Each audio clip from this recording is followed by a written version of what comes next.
Hello, you're listening to The Science of Successful Job Hunting with me, Mildred Talabi, author, speaker and blogger committed to inspiring and changing lives in business and careers. This podcast series is all about sharing tips and techniques with you that will take the guesswork out of your job hunting. Why? Because successful job hunting is not about luck, chance or hope. Successful job hunting is a science. Welcome to today's episode.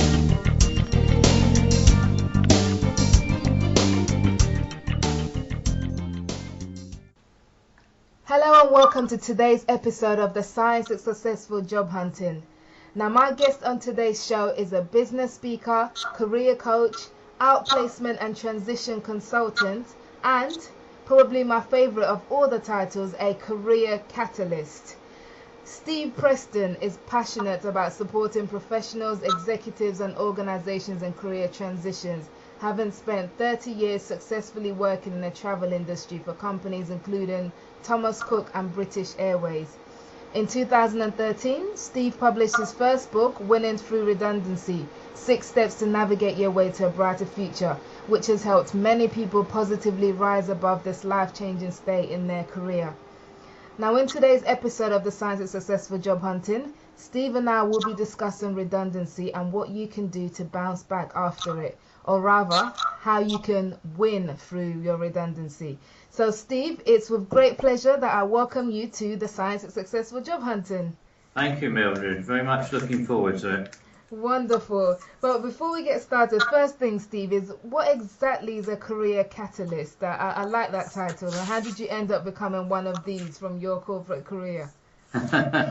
Well, the career catalyst actually came about as a result of some discussions with a number of clients, because when I was encouraged to develop my own personal brand for my writing and speaking career mainly, as opposed to running my company, S&P Solutions Career and People Development Limited, I really needed something to encapsulate what it was that Steve Preston was all about. Mm-hmm. And I spoke to a number of clients, as I say, and I said, well, how would you describe what I do? And I had all sorts of thoughts, from career architect to career doctor, you name it. And none of them really quite fitted the bill, and I also wanted something that I could trademark, so it was absolutely exclusive to me. And then out of the blue, we had something which was very close, and out of the blue, one of my clients, a very good client, said, well, what you are, Steve, is the catalyst for change. You help act as a catalyst to help people change careers, transition careers, or develop their careers in some other way. And I thought, well, I love that. And when I ran it past my then publisher and also a coach who was helping me construct the book, they all thought that the career catalyst absolutely summed up perfectly what it is I do and aspire to, if you like. So that's how it came about, and it's something I've now got trademarked and used for all my writing, speaking and coaching programs that are done under my own brand, if you like. Excellent. I like that. Good ideas can come from pretty much anywhere, isn't it? Yeah. Awesome. Now your book, Winning Through Redundancy, which I've read, it's a really, really well put together. It's so packed full of information. I mean, anybody going through redundancy, I totally recommend that you pick this up, because it's not one of these books you just read through quickly. You've really gone into great detail on steps that people can take and how they can do it, and it's a coach in a book is how I would describe it. It's you packaged in how many pages is it? In 314, I think. 314 in-depth pages. Wow. Thank you. Fantastic. Now, the book actually came about as a result of your own personal journey through redundancy, so which you mentioned in the beginning of the book. So tell us more about that. How were you made redundant? What happened? Well, it was more a question of the fact that I worked for a large travel company, and they basically ended up acquiring different other companies, and they ended up with 5 head offices, which was crazy. So they said, well, what we need to do is consolidate all these different head offices under one corporate head office, which they were going to move into Rochdale in the north of England. And they basically said to me, come and live in Rochdale like a king. And I thought, well, you know what, thanks but no thanks. Where were you living at the time? Sorry, Steve. Were you Sorry? in London? Sorry? Where were you living at the time? Yes, I still do live in West London. Okay. Different house, but very close. Ruislip, West London. And our kids were at an age where it would have been extremely difficult to uproot them, what with key exams, and also the whole north-south house price divide. You know, if you moved up there and it didn't work out, then you got all the issues about coming back and so on. I honestly believe that it wouldn't be the last of the major restructures, and I was proven right, because after they moved up to Rochdale lock, stock and barrel, there were 3 further restructures in the next 18 months. So I believe that my decision to not allow an employer to take control of my career and be beholden to an employer for where I worked and lived was absolutely prudent, because I could have easily been out of the job myself anyway if I had moved up there. So were you able to stay with the same company but just in London? No, I actually I took redundancy, and basically I then had a big decision to make in terms of what I did next with my career. As I write in the book, it was a long, difficult challenge, and even though I got some outplacement and career transition support, it was very lacking. When I left, I left on the basis that all I knew was that I wanted to do something different. I didn't know what that was or what it looked like. I had a deep feeling deep down that I wanted to set up my own business and become my own boss, because I was pretty much fed up with working for other people. But again, I didn't know what that might be, what it would look like, how I'd go about it, or anything. So, you know, as I write in the book, and as I say to many of my clients, I was at a classic career crossroads, and lost in the career maze, if you like, and career transition maze. I got out of it having been on a government-funded program of career and personal development, which at that time they were throwing a lot of money at these sort of things to support unemployed professionals and executives.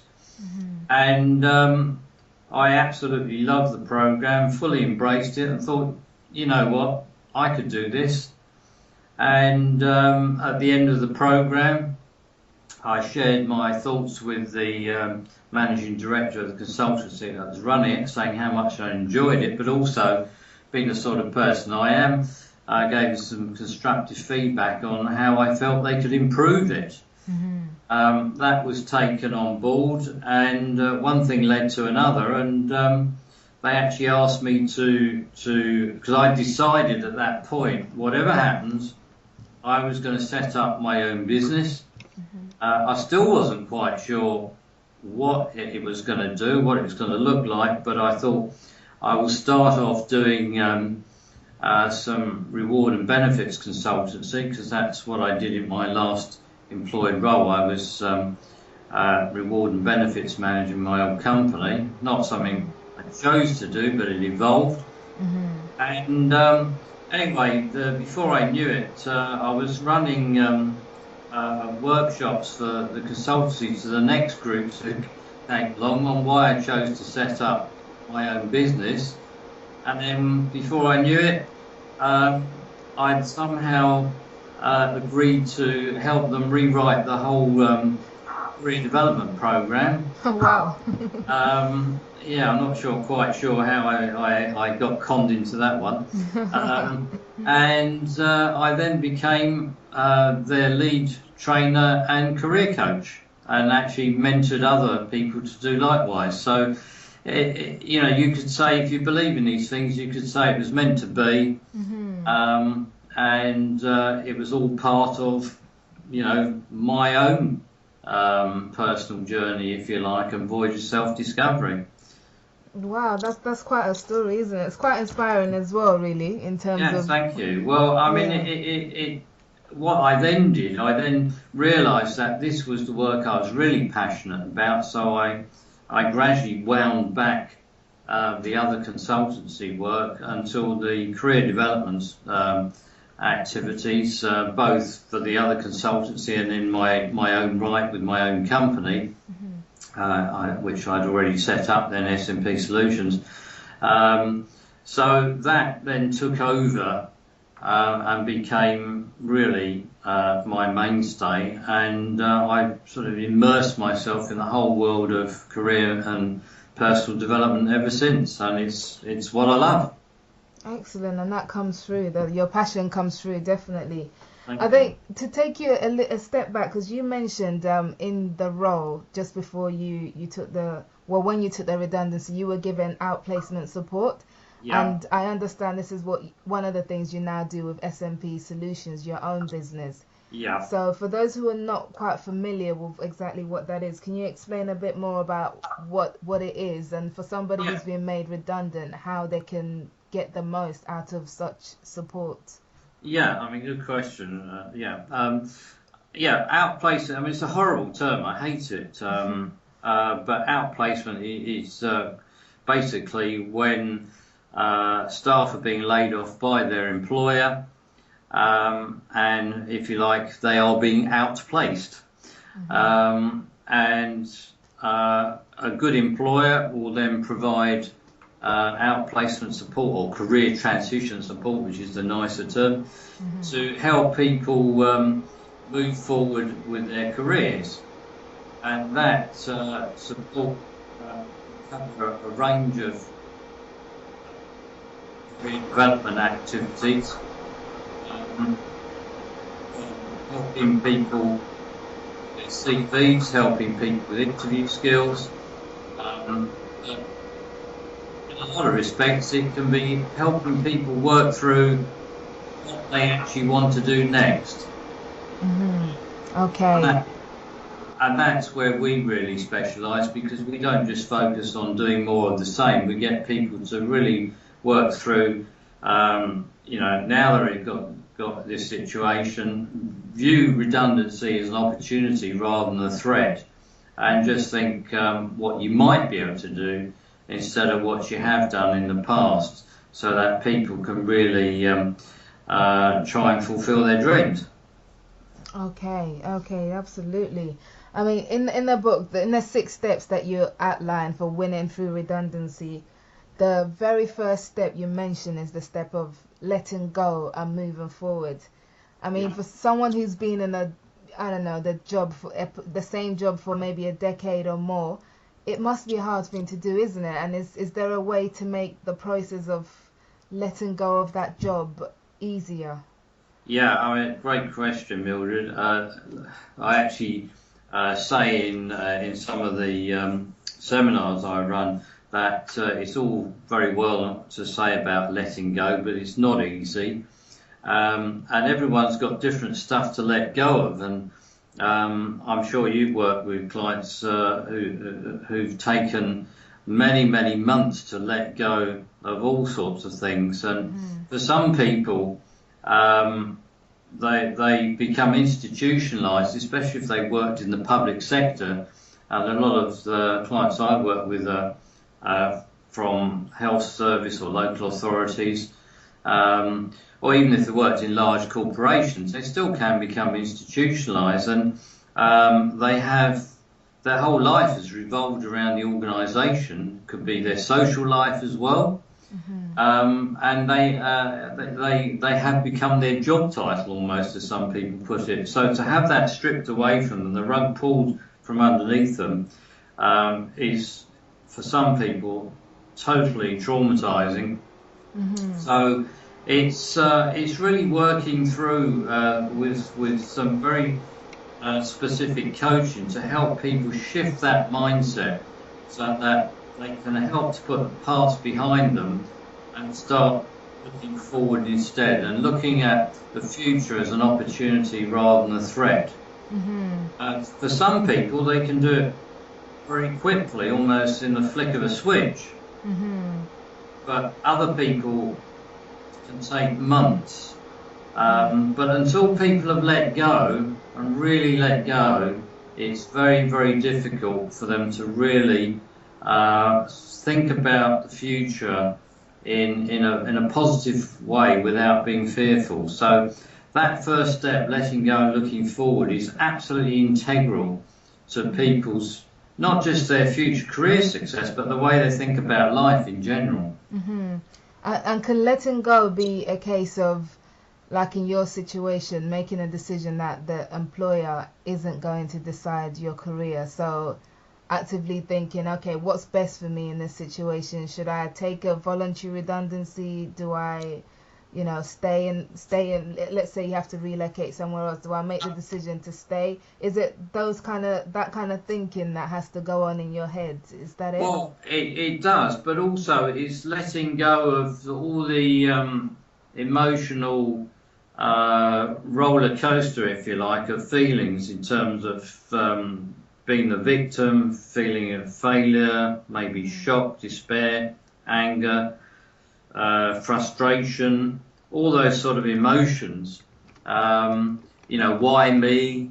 When people are affected by redundancy, unless they're actually looking forward to it, but even then, I was looking forward to my redundancy because I saw it as a way to walk away with a nice package, which would really help me financially. But even so, you still get these feelings that these emotions which come back to haunt you, especially maybe fear. Fear of the future, fear of the unknown. There's so many different aspects that people need to let go of. Some people go into denial, they're pretending it's not happening. So you have to coach them to let go of all that. It's, if you like, it's helping people move from chaos into some form of clarity, that they can create a vision for the future, and there is life after. On a personal level, for yourself, I'm just thinking, if it hadn't been for the redundancy facing you, do you think you would ever have started your own business? Oh, again, brilliant question, Mildred. I had been thinking for many, many years about starting a business. Way back in my career. I've always been fairly entrepreneurial. A lot of my business career was spent in different sales and operational roles, where marketing was a key part of that as well. So I had a lot of the business skills to set up and run a business, but as you well know, it's completely different when you get out there and all of a sudden you have a business and you've got to make it work. So I think it would have happened. Whether it would have happened,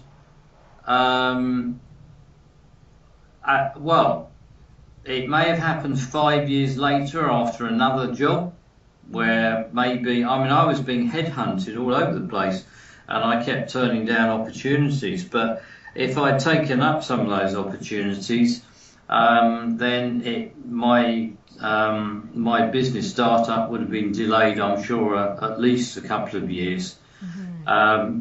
And that's one of the problems, isn't it? You know, people are so tempted to stay in their comfort zone and do more of the same.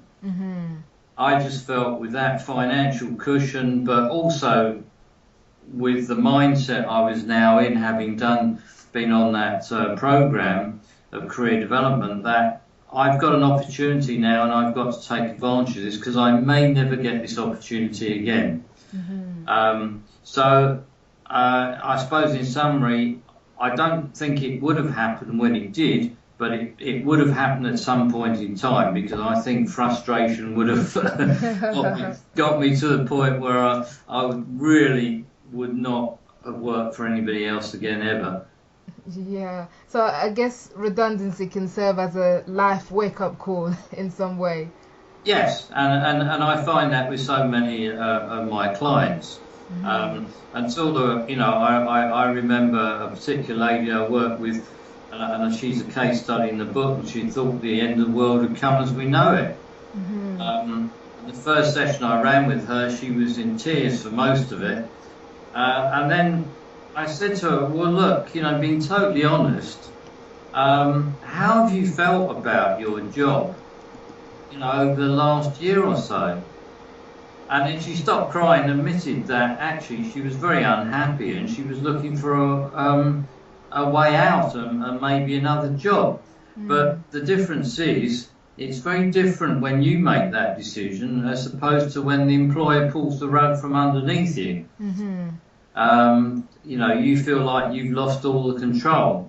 But once she realised that actually this was a major opportunity for her, she achieved the quickest career change I've ever helped anybody and only coached anyone through, which was in about 7 weeks. Wow. Which was totally remarkable, and into a career where she'd had no experience whatsoever. So, and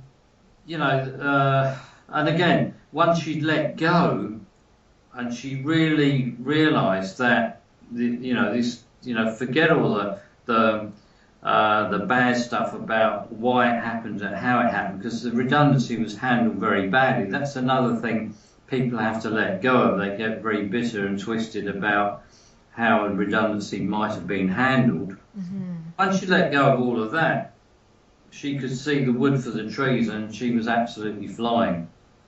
Wow, for 7 weeks, that's amazing. Yeah, remarkable. Awesome. I think one of the more distressing things that can happen in the redundancy process is, when someone has to reapply for their own job. Yeah. So what if you're in that situation, what's the best way to approach it? Well, it's actually happened to me many times, Mildred. In my previous company, through various mergers and acquisitions and so on, I had to reapply for different roles numerous times. Well, I suppose again it depends what mindset you're in. If you're actually looking for an escape route out of the organisation, then you're probably not going to apply yourself in the same way you would be as if you really want to keep hold of your job. But certainly the times I had to reapply for my job, I suppose I practiced what I now preach in terms of having the self-belief and the confidence to demonstrate that I was the right person for the job, and that I could add value to the organisation, because that's what everyone wants these days, isn't it? They want you to be able to show how you can add value to the organisation, how you can contribute in terms of your knowledge and experience and the impact that's going to have. Okay, and is there a way to reverse a decision? So if the redundancy axe has fallen in your workplace, is there anything you can suddenly start doing that will, if you really want to keep hold of your job, that will, move the axe away from you to somebody else? So you're saying if you were the one who's been chosen for redundancy and you want to stay, but maybe somebody else wants to go, is that what you're saying? No, so let's say they have to, the company has to restructure and they're gonna lose, I don't know, X amount of jobs, but they Yeah. haven't yet decided which jobs are staying and which jobs are going. So Right. you're somebody who loves the job, you want to stay in the job, in the role that you're in with the company. Is there anything you can do at that stage to kind of impress the employers to keep you on and not cut your role, or is it just Well, out again, of I your think that control? comes back to what I said earlier, Mildred, in terms of demonstrating how you can add value to the organisation. So what are you bringing to the party, basically?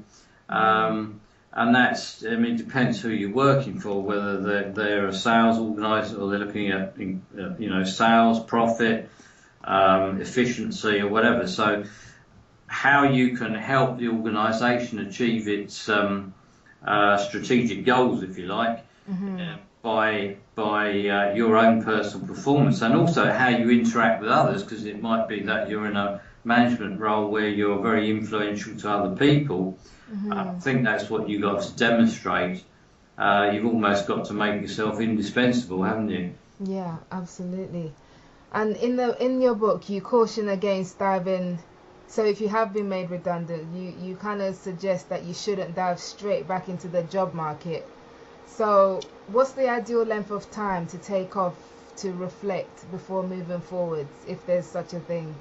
Yeah, I mean, again, that's a good question, Mildred. I think it's very individual. I don't think there's any one. I mean, I say this repeatedly in the book. I don't believe in one size fits all.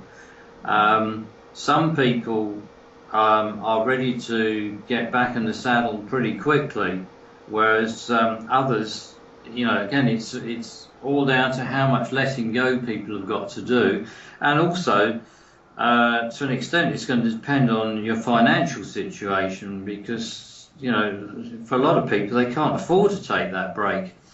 However, as I write in the book, often it is a big mistake to take the first job that comes along.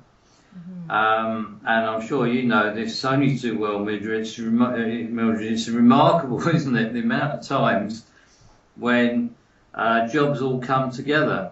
Yeah. So no sooner have you accepted one, all of a sudden other opportunities come along the way, which may actually be better for you.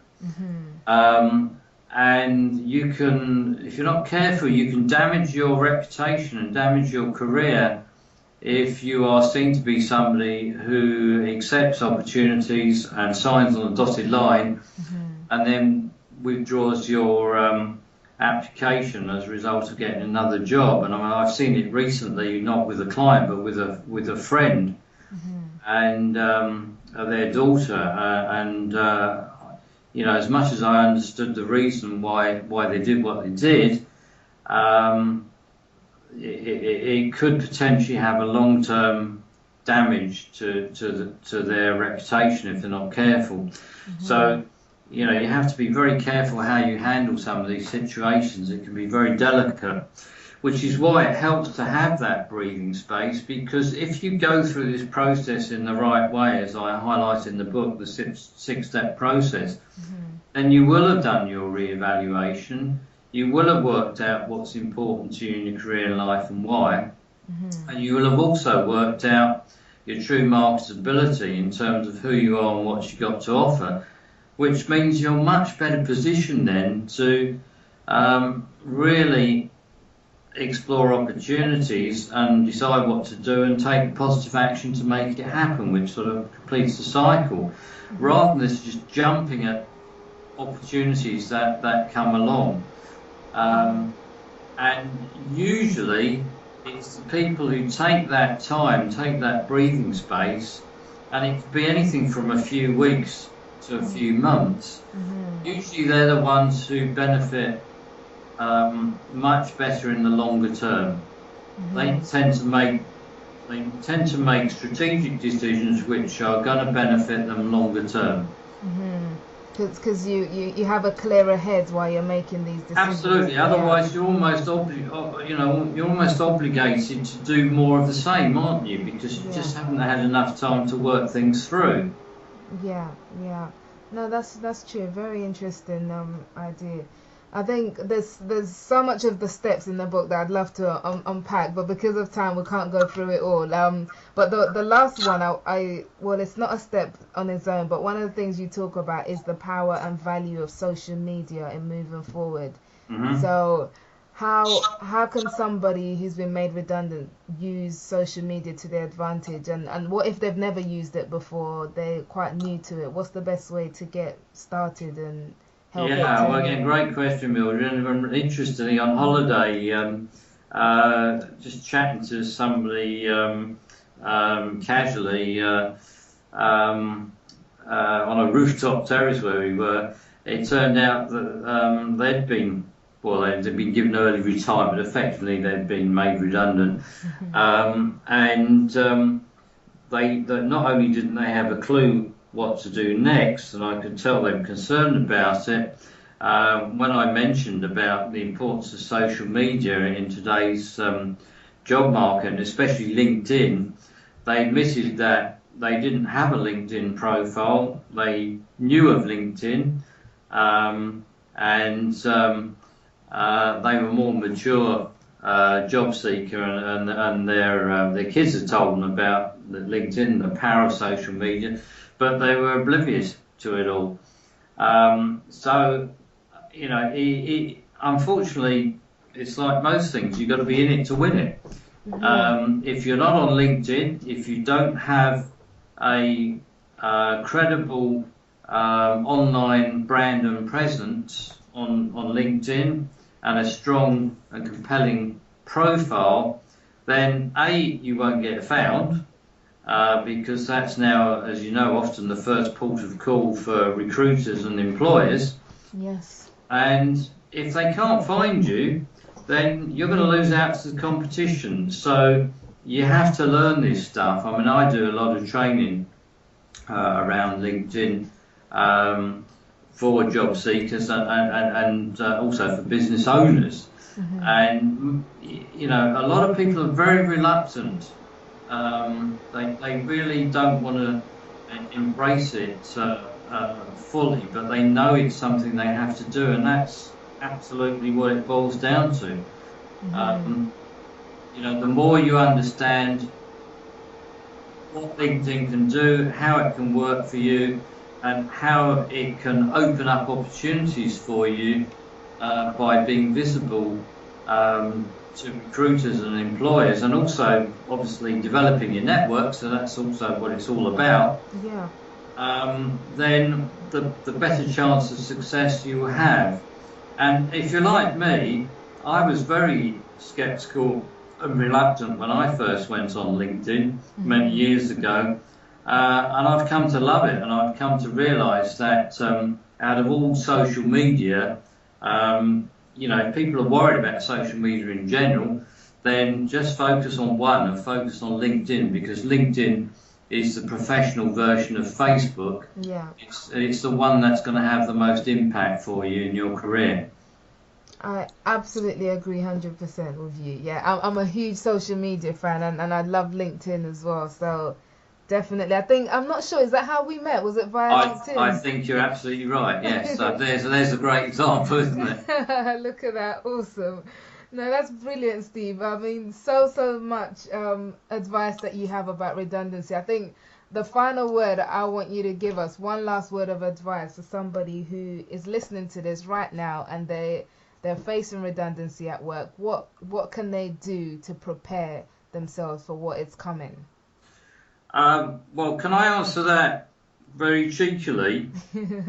By your book. by sharing my mantra. Okay, yeah.